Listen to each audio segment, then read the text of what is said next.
Център от веригата терапевтично-консултативни центрове „Живот без болка“ отвори врати и в Гоце Делчев.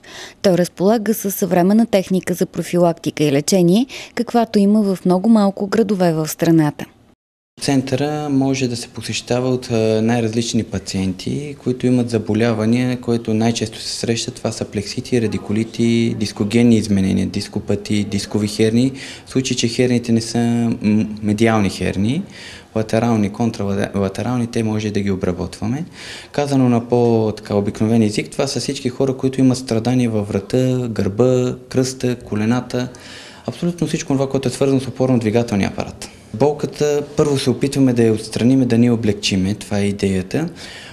Начините, които ще се осъществи това действие, са два. Единият начин, това е с физикална техника. В момента е една от най-новите техники, които има в България. Това е на Чатануга груп апарата. Той е комбиниран апарат за ултразвук и електротерапия.